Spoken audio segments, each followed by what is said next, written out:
Podium Podcast. Lo mejor está por escuchar.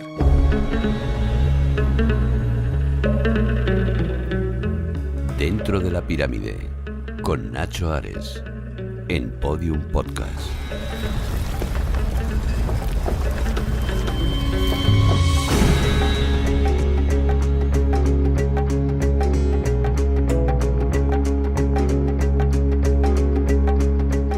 Bienvenidos a Dentro de la Pirámide. Comenzamos un nuevo podcast en donde cada 2 semanas nos reunimos aquí en Podium Podcast para disfrutar de nuestra pasión por el antiguo Egipto.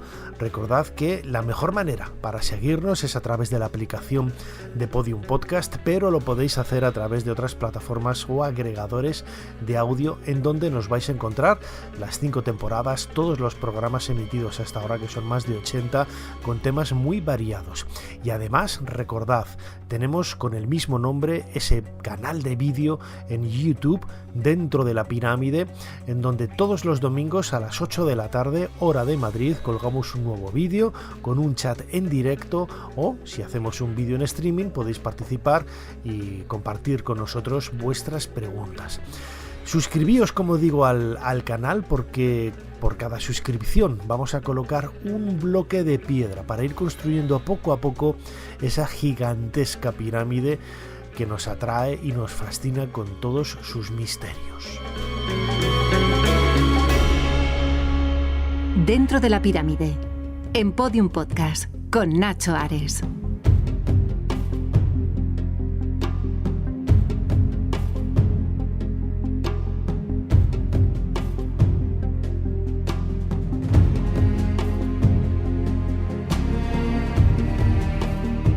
En esta ocasión queríamos dedicar este nuevo episodio a un tema relacionado con su historia, con la historia del país de los faraones. Precisamente en el canal de YouTube llevamos varias semanas colgando vídeos monográficos sobre los diferentes momentos de la historia de Egipto, y hay mucha gente, ¿no?, que ha comentado, que ha criticado quizás ese inmovilismo en el mundo académico, en las investigaciones, sobre todo aquello que rodea a los grandes enigmas de la historia de los faraones. Y con este podcast quería quizás demostrar todo lo contrario, ¿no? La historia de Egipto ha cambiado muchísimo.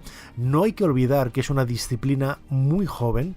Desde el punto de vista académico, la egiptología nace en 1822, cuando Jean-François Champollion consigue descifrar la escritura jeroglífica, y han pasado apenas 2 siglos y 1 año. Es una ciencia, como digo, muy joven, de la que todavía hay que, estrujar un poquito más para poder sacar nuevas informaciones, nuevos hallazgos, o, como he dicho siempre, volver a interpretar, ¿no?, o volver a leer todos los datos que han salido a la luz en prácticamente los últimos 150 años o así, ¿no? Porque ha cambiado mucho los métodos de trabajo de excavación, los métodos de traducción, los métodos de interpretación, etcétera, etcétera, etcétera.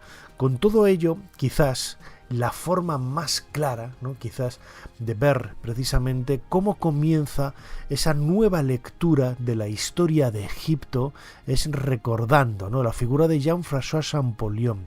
Así dramatizábamos parte de esa historia del desciframiento de la escritura jeroglífica en una dramatización que escribí para nuestro programa hermano Serie Historia. ¿Qué es eso? Es una copia de una enorme losa de granito negro. Ay, ¿y dónde está ahora? En el Museo Británico, en Londres. Los hombres de Nelson se la llevaron como botín de guerra. Apareció en Rosetta, al norte de Egipto. Se trata de un edicto de Ptolomeo V. Los franceses solamente tuvimos tiempo de hacer copias del texto. Mira, fíjate en esto, ¿lo ves? Son jeroglíficos. Y eso de ahí parece griego, ¿no es así? Voilà. Todo parece indicar que se trata del mismo texto redactado en varios tipos de escritura. La superior es jeroglífico, no hay duda. La inferior es griego, pero no sabemos qué es esta del medio. Si es así, conociendo el texto griego, podríais descifrar el jeroglífico. ¿La copia es buena? ¿Cómo sabes que no cuenta con errores? Me la ha dado Monsieur Fourier. Los ingleses tienen el original y en algo nos llevan ventaja. Tú diste un paso muy grande al identificar el copto con el jeroglífico. Sí, pero ahora mismo ellos nos sacan un par de cabezas. Thomas Young ha identificado estas imágenes con nombres, ¿lo ves? Son jeroglíficos encerrados en lo que llamamos cartuchos. Los soldados de Napoleón los denominaron así porque se parecían a su munición. Según Young, aquí dice Ptolomeo. Pero si sabemos el griego, no será muy difícil ir identificando grupos de signos. A simple vista es así, pero fíjate que la piedra no está completa. Falta la parte superior del texto egipcio y la inferior del griego. ¿Qué es cada cosa? ¿Los signos son letras o son ideas? ¿En qué dirección se lee?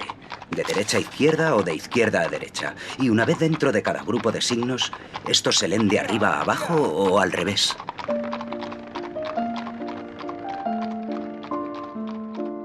En París fui testigo de los avances que mi hermano desarrolló en el desciframiento de los jeroglíficos. Paso a paso, muy lentamente. La batalla por leer la escritura de los faraones se había convertido en una guerra intelectual contra los ingleses. Ellos tenían la piedra de Rosetta, pero nosotros teníamos finalmente al hombre perfecto.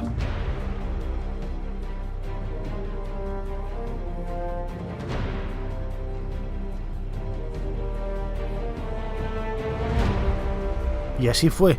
En efecto, la egiptología nace como tal el 27 de septiembre del año 1822, cuando Champollion lee ante los miembros de la Academia en París esa carta a Messier Dacier, dando el pistoletazo de salida para el desciframiento de la escritura jeroglífica. A partir de ahí se pudieron conocer los textos, sobre todo textos religiosos, ¿no?, que había grabados en templos, pero también en estos lugares había textos que contaban historias, que contaban batallas, que contaban momentos, quizás los más destacados de los reinados de muchos faraones, ¿no? En el templo de Karnak, por ejemplo, podemos ver algunas de las campañas de Tutmosis III, heroicidades de Ramsés II en otros monumentos de Luxor.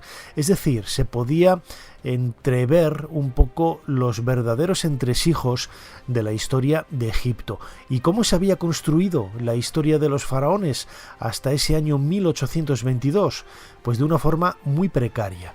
Hay que pensar que las pocas fuentes que había, cuando hablamos de fuentes históricas, nos referimos a los documentos antiguos que nos hablan de un hecho determinado, ¿no? En este caso, la historia de los faraones. Pues las fuentes que había eran muy precarias, ¿no? Prácticamente la Biblia, el Antiguo Testamento, en donde aparecían algunas menciones de hechos, muchos de ellos legendarios, luego hablaremos un poco de ello, relacionado con Egipto, y sobre todo los autores clásicos. Hay grandes autores como Heródoto en el siglo V o tiempo después, hace prácticamente 2000 años, se juntan casi sobre el tiempo y el espacio figuras como Diodoro, Estrabón, Plinio, Plutarco, poco después, quienes nos acercan a algunos de los aspectos culturales, ¿no?, de los antiguos egipcios. También aparecen los fragmentos de Manetón, que escribió en el siglo III, antes de nuestra era, este sacerdote de época helenística, durante el reinado de Ptolomeo I o Ptolomeo II. Él escribió una historia, la Egiptíaca, una historia de Egipto que no ha llegado completa y que solamente conservamos por medio de fragmentos, ¿no?, algunos de Flavio Josefo, de otros autores también del mundo grecolatino. Pues con todos estos mimbres se intentó construir esa historia de miles de años, y no digo desde el 3000, es cuando hoy sabemos más o menos que fue el momento de la unificación, sino no se sabía cuándo había comenzado la historia de Egipto. Era toda una elucubración, una construcción, y realmente era muy problemático poner fechas absolutas para los reinados de los pocos faraones que se tenían, ¿no?, que se tenían en mente, ¿no? A través de Manetón se sabía un poco la lista de los reyes, pero incluso los nombres que proporcionaba Manetón no coincidían con otras fuentes descritas, por ejemplo, en autores clásicos. Era un verdadero lío, un puzzle al que le faltaban un montón de piezas. Y claro, entre todos esos problemas aparece Champollion, que descifra la escritura jeroglífica y, atención, generó tal temor en la Iglesia, en la institución de la Iglesia, que no todos lo vieron con buenos ojos, porque podía hacer zozobrar los cimientos de la Iglesia.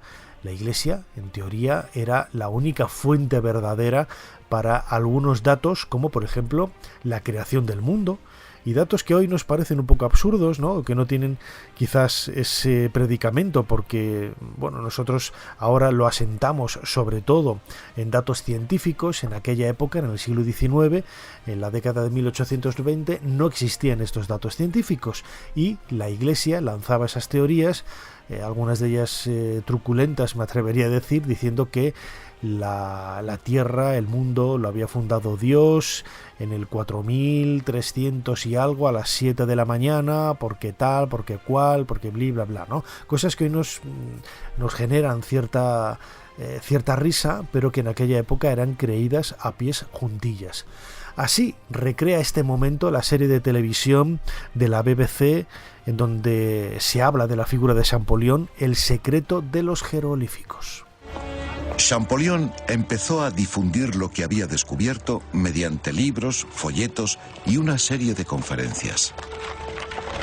No se precipite, primero vamos a oírlo. ¿Lo ha hecho? No lo sé. Usted dijo que era imposible y se lo dije al Santo Padre. Tal vez no sea cierto. Pero no está seguro. Si ese hombre puede leer los jeroglíficos, ¿quién sabe lo que querrá descubrir? La Iglesia, solo la Iglesia puede determinar la fecha de la creación del mundo.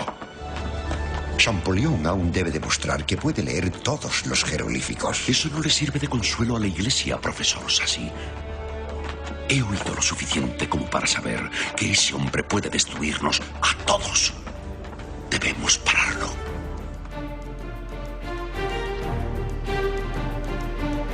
Dentro de la pirámide, un viaje a los secretos del Egipto faraónico, con Nacho Ares, en Podium Podcast.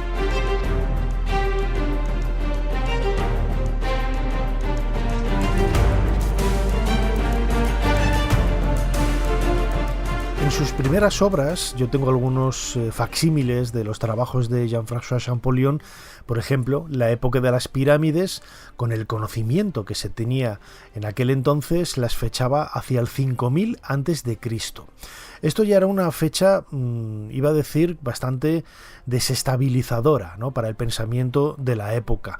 Pero sobre todo hubo un documento, el Zodiaco de Dendera, que fue llevado por las tropas francesas hacia Egipto y que hoy podemos ver en el Museo del Louvre, en una sala pequeñita del Museo del Louvre, en donde quizás la aparición de estrellas, la aparición de algunos elementos quizás más medibles, más mensurables por los científicos franceses del primer tercio del siglo XIX, hizo desestabilizar, zozobrar aún más ese miedo, ¿no?, que tenía la Iglesia sobre los datos que pudiera dar la investigación de Champollion y de otros de sus seguidores en relación a las fechas absolutas que pudieran aportar sobre la historia de la humanidad, que se retrasaría más de lo pensado y que, bueno, pues con esto se podría poner en duda parte de la historia del Antiguo Testamento. Por suerte, para los franciscanos, que eran sobre todo los que estaban detrás, ¿no?, de la persecución, entre comillas, de Champollion, los que más zancadillas le pusieron, para ellos, como digo, para los franciscanos y en definitiva, por extensión, para toda la Iglesia, Champollion, cuando vio el Zodiaco de Dendera, se dio cuenta que se trataba de una obra de época greco-romana, es decir, no tendría más de 2000 años de antigüedad. Los franciscanos descansaron y vieron que sus preocupaciones de momento, pues se quedaban a un lado, ¿no? Porque claro, el Antiguo Testamento era quizás una de las fuentes más importantes para intentar conocer la historia de los faraones, la historia de Egipto, más allá, como decía antes, de las fuentes clásicas, de autores clásicos que nada tienen que ver con el mundo religioso. Vamos a escuchar a Antonio Piñero. Antonio Piñero es uno de los mejores especialistas en el mundo de la Biblia. Él es experto sobre todo en el Nuevo Testamento, pero conoce muy bien también los entresijos del Antiguo Testamento, y esto es lo que nos cuenta sobre la historicidad que podemos ver entre línea y línea, entre verso y verso del Antiguo Testamento. El Antiguo Testamento en general contiene muchos datos históricos y otros que son legendarios. Pero en concreto el Génesis, el primer libro, se fundamenta en cosas que no podemos probar por la historia, fundamentalmente, y sí que sabemos que son leyendas que provienen no solamente del ámbito del pueblo judío, sino de mucho antes, es decir, de los acadios, aproximadamente de los siglos XVI y XVII antes de Cristo, y probablemente estos en leyendas sobre la creación del mundo, el diluvio, los momentos primigenios de la humanidad, la descendencia de Adán, etcétera, que probablemente son anteriores incluso de Sumeria, quizás tengan 4 o 5.000 años. Como es lógico, estas leyendas son simplemente eso, mitos, fábulas. Ahora bien, alguien puede decir que detrás de las leyendas puede haber alguna noticia histórica. Bueno, yo lo admito, puede haber alguna noticia histórica, pero no de los primeros momentos del mundo. Cualquiera que contraste, me has preguntado por el Génesis, cualquiera que contraste la visión que tiene el Génesis sobre la creación del mundo y lo que ahora sabemos por la física, la astrofísica, la química, la bioquímica del ser humano, pues sabe perfectamente que eso no puede ser histórico.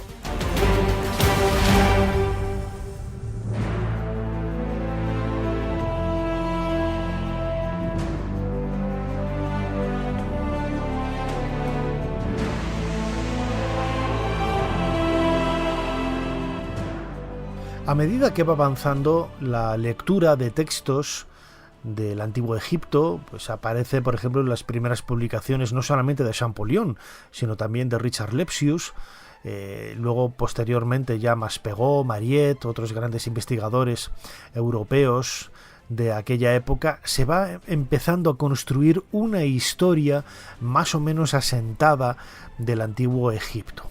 Es cierto que esas fuentes escritas necesitaban quizás objetos materiales con los que poder contrarrestar, con los que poder refrendar esas afirmaciones, ¿eh?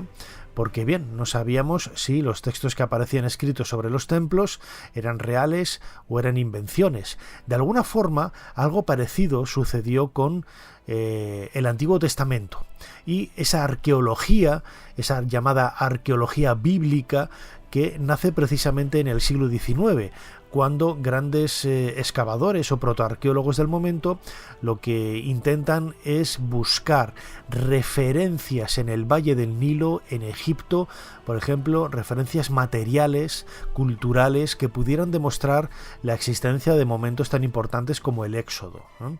Es algo que ha traído de cabeza al mundo judío, a la arqueología judía y también a la arqueología cristiana, porque no deja de ser un hecho importante acaecido y relatado en el Antiguo Testamento. Esta arqueología bíblica del siglo XIX, que se desarrolla no solamente en Egipto, sino también en otros lugares del Mediterráneo oriental, es lo que va a marcar también esa otra fuente. Por una parte tenemos las fuentes textuales y por otra parte tenemos las fuentes materiales. La fusión de las dos es lo que va a empezar a dar pie a la construcción de una gran historia de Egipto, ya con fechas más o menos, no voy a decir que absolutas, porque vamos a ver que desde esos 5.000 años para la época de las pirámides con Champollion, cuando hoy sabemos que es hacia el 2700, 3000, antes de nuestra era, esos 2000 años poco a poco se van rebajando, ¿no? A medida que vamos viendo el avance de la investigación, vemos que hay un momento, lo vamos a comentar luego, en el que incluso se rebaja al 2500 y se vuelve a subir, ¿no? Como sucede en la actualidad con nuevas dataciones, con métodos muchísimo más precisos. Esto es lo que nos cuenta Pedro Cabello. Pedro Cabello es un sacerdote experto en arqueología bíblica que publicó con la editorial Almuzara hace unos años un fantástico libro totalmente aséptico, hay que decirlo, es cierto, lo acabo de decir, él es religioso, él es sacerdote, pero es el primero en intentar apartar ese estigma, por así decirlo, en el nombre de arqueología bíblica. Es algo que está fuera de lugar, ya no tiene ningún sentido, es una arqueología del Mediterráneo oriental que bueno, pues intentan, como nos va a explicar él ahora perfectamente en el caso de Egipto, pues buscar pruebas no que intenten demostrar los hechos acaecidos o relatados en el Antiguo Testamento, en la Biblia, sino que quizás pueden aportar más información para intentar justificar o intentar explicar más que demostrar la existencia de esas leyendas o de esos mitos que aparecen en el Antiguo Testamento. La arqueología nace prácticamente como compañera de la Biblia, además de todas estas culturas de Oriente Próximo, ¿no? y los descubrimientos de Pompeya, de Herculano, pero fundamentalmente la arqueología nace o se desarrolla en los primeros momentos como una arqueología bíblica. El interés de los arqueólogos era un poco con la Biblia en la mano, ¿no? Con la pala en la mano y con la Biblia en la otra, era intentar pues descubrir si aquellos textos, aquellas historias que contaba el texto bíblico, pues podían demostrarse históricamente, se habían dejado restos materiales que pudieran confirmarlas, ¿no? La idea un poco esa de confirmación del texto bíblico, pues en los primeros momentos de la arqueología, y por eso se llama arqueología bíblica, estuvo muy presente, ¿no? Yo le he puesto el título de arqueología bíblica porque pues para que se venda el libro un poco más, pero ciertamente hoy día no se habla de arqueología bíblica, se habla de arqueología sirio-palestina, de Próximo Medio Oriente, porque la arqueología no pretende demostrar el texto bíblico, no es su interés, tiene una naturaleza diversa, pero sí puede ilustrar muy bien el texto bíblico, ¿no? Y viceversa, el texto bíblico puede aportar muchos datos, puede iluminar el trabajo arqueológico pues, para ir por un determinado camino, ¿no? Hay un diálogo fluido entre ambas, pero Biblia y arqueología tienen su propia naturaleza y una vida autónoma, ¿no? De una y de otra, ¿no? Dentro de la pirámide, con Nacho Ares, Podium Podcast.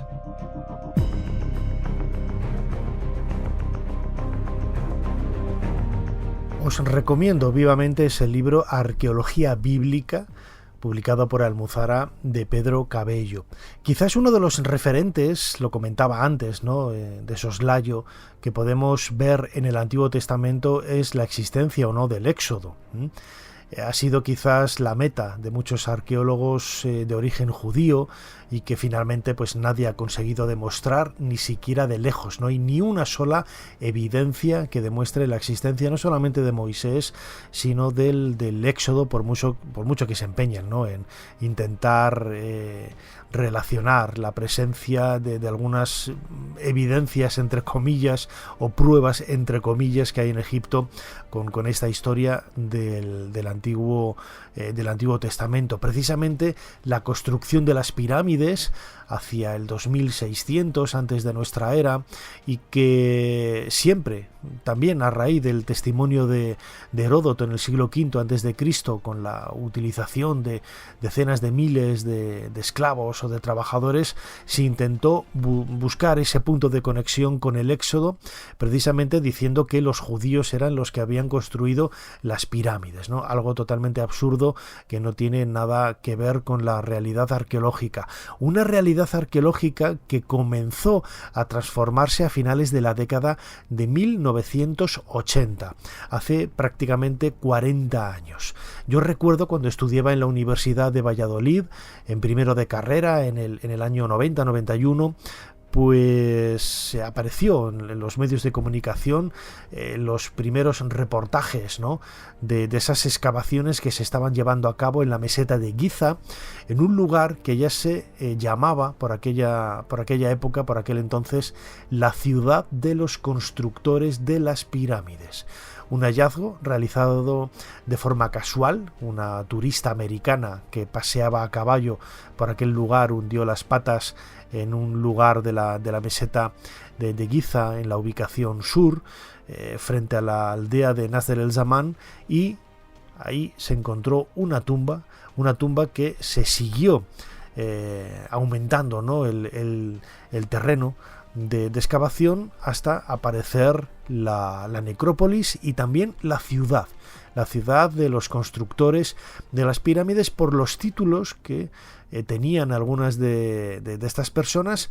Y al igual que sucede con la ciudad que descubrió Hawass muy cerquita del templo de Amenhotep, hijo de Hapu, en Luxor, una ciudad perdida de Atón, era un lugar que ya se conocía pero que había sido dejado de lado.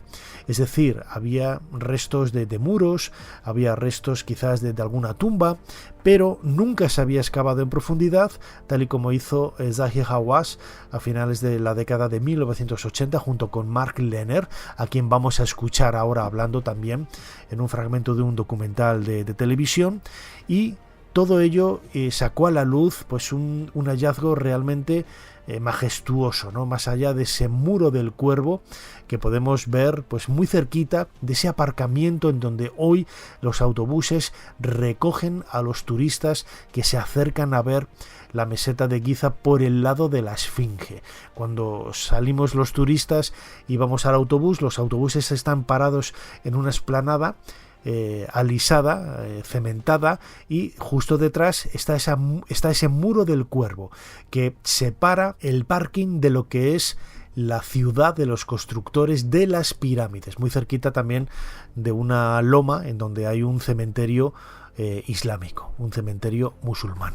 Vamos a escuchar un fragmento de un documental de televisión titulado precisamente La ciudad de los constructores de las pirámides, en donde se nos cuenta la historia de este hallazgo. Vamos a escuchar a Mark Lehner hablando también de los detalles más importantes de esta excavación y cómo nos tenemos que quedar con esta lectura, ese mito de los esclavos trabajando para el faraón. De pronto, de la noche a la mañana, hace 4 o 5 décadas, se cae por su propio peso y hace cambiar totalmente ese concepto de historia que teníamos hasta entonces del antiguo Egipto.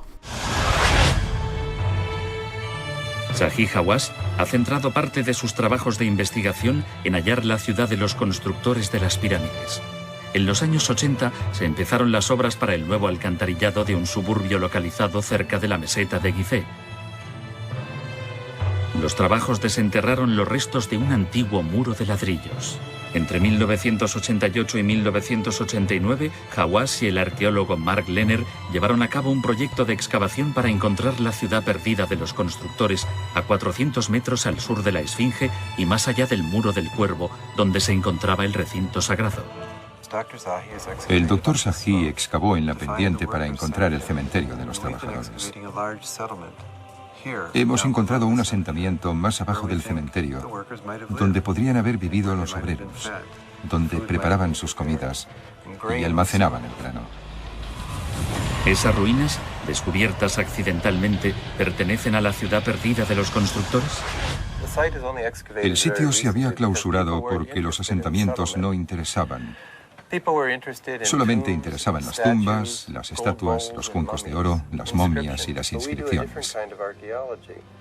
Nosotros hacemos una arqueología diferente. Analizamos y recogemos los restos de huesos de animales, de las cabras que mataban para alimentarse, de las ovejas, las reses, los peces y las aves, cuyos restos tiraban a la basura.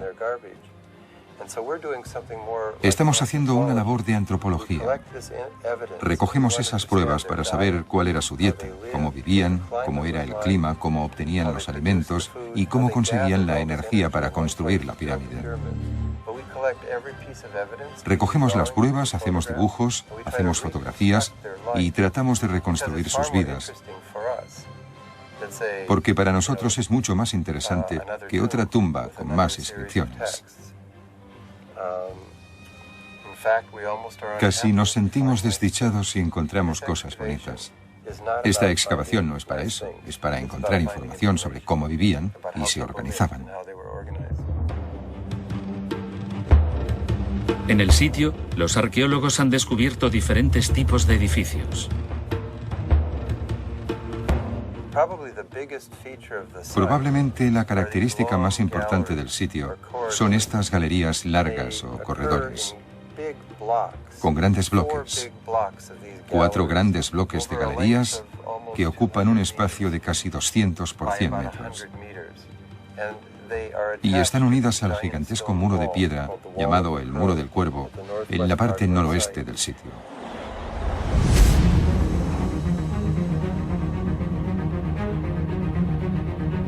Dentro de la pirámide, un viaje a los secretos del Egipto faraónico con Nacho Ares en Podium Podcast.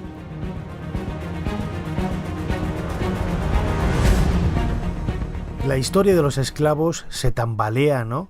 Al igual que también se tambalea esa historia judía, ese mito judío del Éxodo.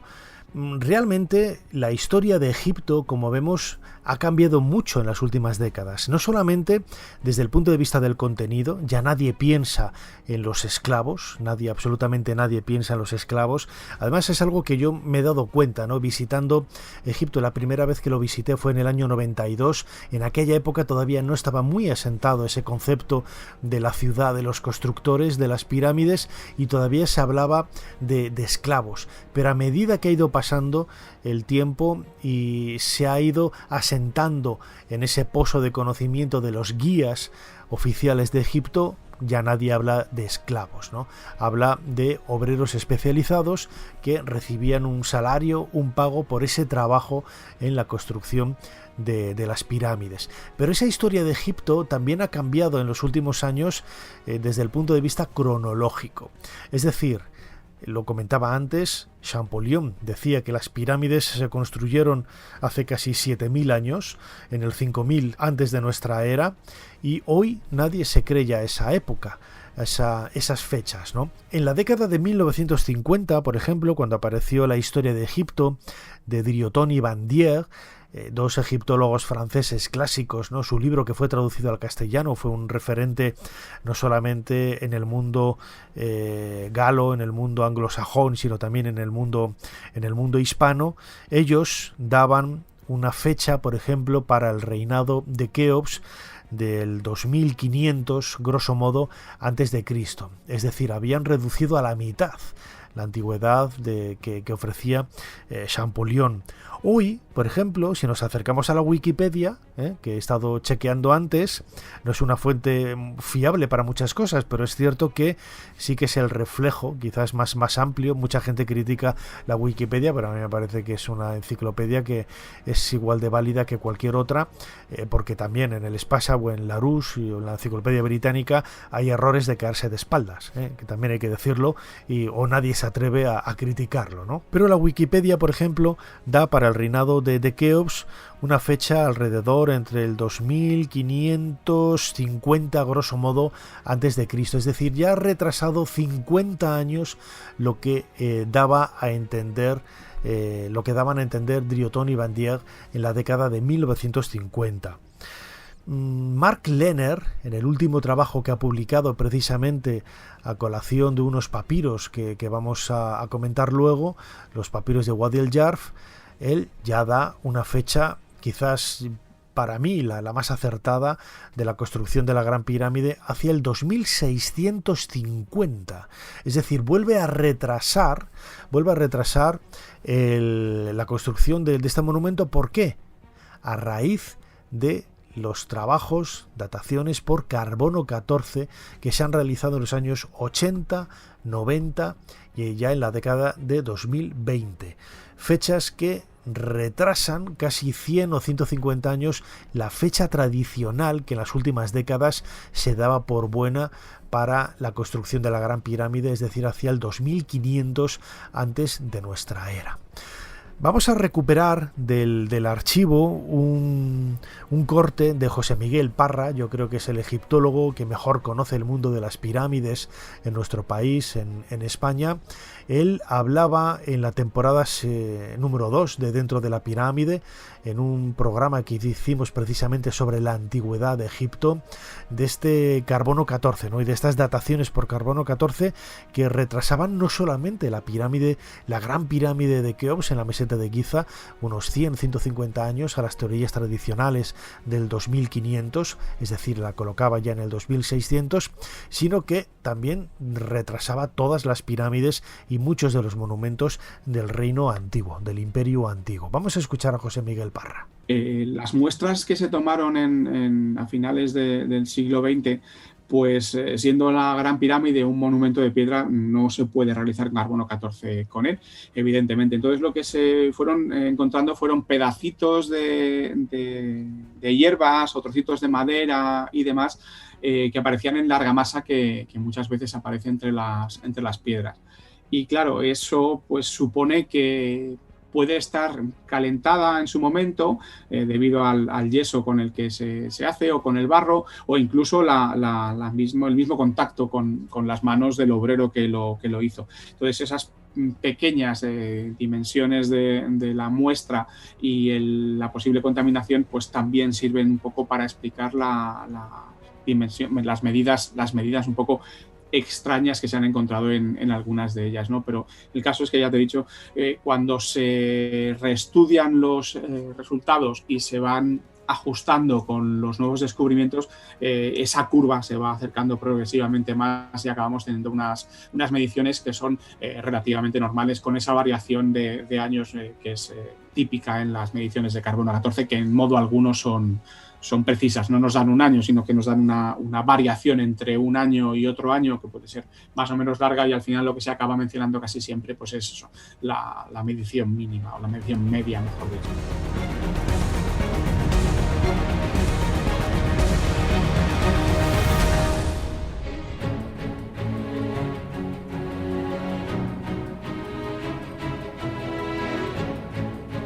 Dentro de la pirámide, con Nacho Ares, en Podium Podcast.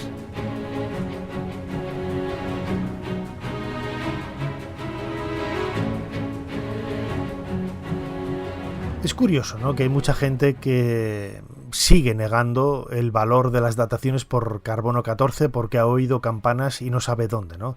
Gente que no tiene ni idea de cómo funciona el sistema, el método, que no son físicos, desde luego, y que escuchan por rumores que han oído aquí y allá, ¿no? Es que el carbono 14 solo puede datar no más de 5.000 años, ¿no? Y esa bobada, ¿de dónde sale, no? Hay cosas realmente curiosas.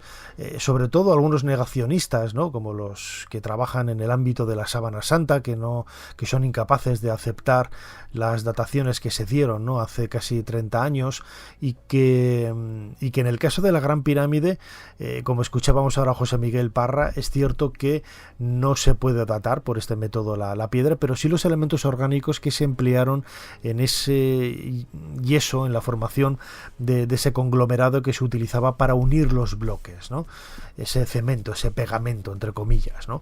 Bueno, pues esto sí que se ha podido datar. Los métodos de datación en la actualidad son muy precisos, muy precisos, nada que ver con lo que se hacía incluso hace 10 años. Yo recuerdo incluso cuando hace 30 estudiaba la carrera en la Universidad de Valladolid, cada vez que se quería hacer un análisis de carbono 14 había que mandar las muestras a Reino Unido o a los Países Bajos, ¿no?, a Holanda, y valía en aquella época 50.000 pesetas, ¿no?, que era como 300 euros de ahora, pero bueno, multiplicado por 2 o por 3, ¿no? Y ahora hay infinidad de laboratorios que lo hacen en nuestro país y por un precio muy económico, ¿no? Pues depende del sistema o de lo que quieras, a partir de 200 euros puedes tener una datación por carbono 14.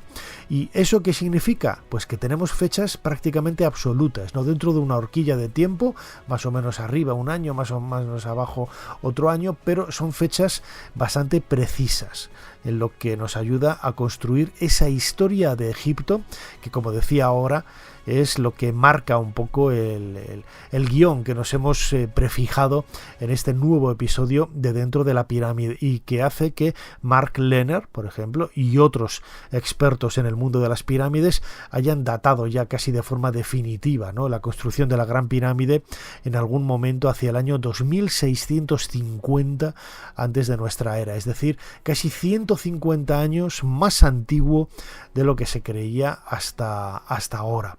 Otro gran descubrimiento que ha cambiado la historia de Egipto en los últimos años es el descubrimiento de los papiros de Wadi al-Jarf, con ese diario de Merer, ese hombre que trabajaba precisamente en la construcción de la Gran Pirámide y que alarga el reinado del faraón Keops de los 22 años que se creían, 22-23 años que se creían, hasta ese momento a los 27, es decir, casi un 40% más de reinado del faraón Keops, y lo acerca a los 60 que propone Manetón, por ejemplo, ¿no? Que es el historiador greco-egipcio que en el siglo III decía que el faraón Keops seguramente reinó 60 años. José Miguel Parra nos contaba el valor de este papiro del diario de Merer, en los papiros de Wadi al-Jarf, en la tercera temporada,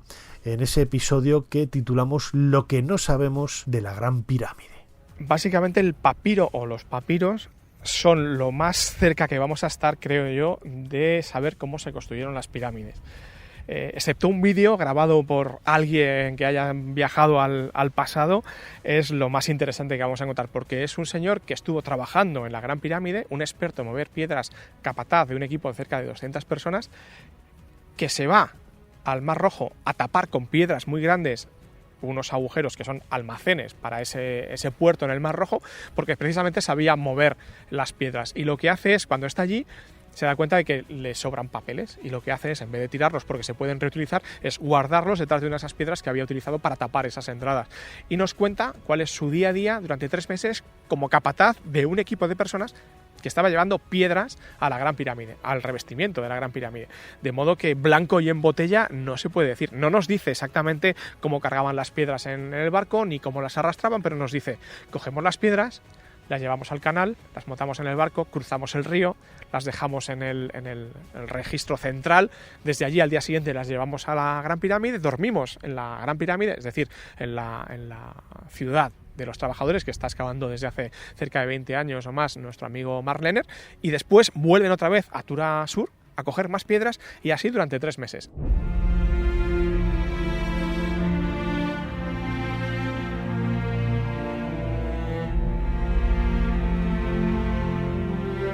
Se ha criticado en muchas ocasiones al mundo académico, a los egiptólogos, a los egiptolocos, a los aficionados, a mucha gente, al decir, ¿no?, que la historia de Egipto parece que está enclaustrada, enlosada en un espacio muy rígido y que es muy poco flexible y que no acepta una serie de cosas y tal. Y hemos visto que en los últimos 40 años, por ejemplo, se ha cambiado totalmente muchos de los elementos que dan consistencia a la época de las pirámides, ¿no? Podríamos hacer lo mismo con el reinado de Tutankamón. Desde que se realizó el escáner, por ejemplo, de Tutankamón en el año 2005, se dejó de lado la idea de que había sido asesinado. Sabemos que murió seguramente por una infección en la rodilla izquierda. Hay muchos datos nuevos alrededor de su momia. Se ha desestimado ya, por ejemplo, y se ha dejado de lado todas esas ideas rocambolescas del niño enfermizo, que tenía un pie zambo, que cojeaba, que estaba enfermo, que no había hecho absolutamente nada en su vida. Hoy sabemos que era una persona normal, no tenía ningún tipo de problema, no tenía ningún tipo de deficiencia física, había participado en batallas, y todo esto ya está publicado y reconocido, ¿no? Bob Breyer, en un libro que sacó el año pasado sobre Tutankamón, él fue quizás uno de los que más echó gasolina en el fuego de estas teorías un poco rocambolescas alrededor de la figura de Tutankamón en la década de 1990. Bueno, pues decía: el niño enfermizo nunca más, ¿no? Era el título de un capítulo de este libro, en donde reconocía sus errores y se daba cuenta que los nuevos estudios, ¿no?, de la momia vertían luz para cambiar totalmente la historia de Egipto. Luego también hay otras historias, quizás dediquemos un podcast a la figura de Akenatón para desmitificar, ¿no?, todo ese aura de misterio, de pacifismo, de monoteísmo, en realidad de frustraciones que tienen muchos egiptólogos de época contemporánea, de época moderna, y que intentan buscar, ¿no?, el reflejo de esas irrealidades que ellos entienden en su entorno más cercano en un personaje del mundo antiguo, ¿no? Te das cuenta, por ejemplo, cuando se habla de Akenatón como un personaje afeminado, y además siempre de una forma bastante despectiva, ¿no? Era afeminado porque había había estado viviendo con su madre y sus hermanas, como si eso fuera malo, ¿no? O sea, son reacciones y conclusiones de otra época que nada tienen que ver con la realidad histórica y que son interpretaciones que no salen de ningún documento ni de ninguna evidencia que pueda justificarlos desde el punto de vista arqueológico. Esto es lo que hace que poco a poco la historia de Egipto va cambiando. La historia de Egipto sigue siendo igual de fascinante, pero va evolucionando a medida que también evolucionan las formas de investigarlo y de contarlo.